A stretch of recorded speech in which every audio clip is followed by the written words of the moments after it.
સોમનાથના ગામડાઓમાં કમોસમી વરસાદ ખાબક્યો છે।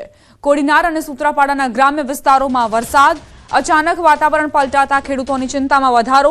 અરણેજ, સિંધાજ અને વડનગરમાં વરસાદી માહોલ। ભુવાટીંબી, વિઠ્ઠલપુરના ગામોમાં વરસાદ ખાબક્યો। કેસરકેરી અને ઘઉંના પાકને નુકસાન પહોંચ્યું। બાજરી તેમજ ચણાના પાકમાં નુકસાનની ભીતિ। માવઠાથી જગતનો તાત ફરી મુશ્કેલીમાં મુકાયો છે।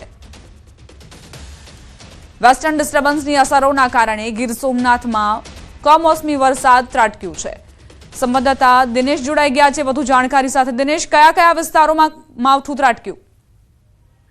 બિલકુલ દીપા, ખાસ કરીને જ્યારે ખેડૂતોની માઠી દશા બેઠી હોય તે પ્રકારના દ્રશ્યો અને સમાચાર છે તે સામે આવી રહ્યા છે। કારણ કે હાલ જ જે પ્રમાણે ગીર જંગલ આસપાસના જે કેટલાક વિસ્તારો છે કે કેટલાક ગામો છે કે ત્યાં આગળ વીજળીના કડાકા ભડાકા સાથે ભર શિયાળે કમોસમી વરસાદ છે તે ખાબક્યો છે અને તેમને લઈને ખેડૂતો છે તે ચિંતિત જોવા મળી રહ્યા છે। કારણ કે કેસર કેરી છે કે જેમનું ફ્લાવરિંગ પણ મોડું થયું હતું ને ત્યારબાદ હવે ફરી કમોસમી વરસાદ ખાબક્યો છે, તેમને કારણે ખેડૂતો ચિંતિત છે। તો બીજી તરફ ઘઉં અને જે બાજરી સહિતનો પાક પકવતા ખેડૂતો છે તેઓ પણ હાલ ચિંતિત જોવા મળી રહ્યા છે। જોકે જે પ્રમાણે વેસ્ટર્ન ડિસ્ટર્બન્સ થયું છે અને તેમને કારણે આજે કેટલાક ગામોની અંદર વરસાદ વરસી રહ્યો છે, તેથી ખેડૂતો ચિંતિત છે, પરંતુ હજુ પણ ઘણા એવા વિસ્તારો છે કે જ્યાં આગળ કાળા ડિબાંગ વાદળો છે તે માથે ફરી રહ્યા છે। દીપા, આભાર દિનેશ, જાણકારી આપવા માટે।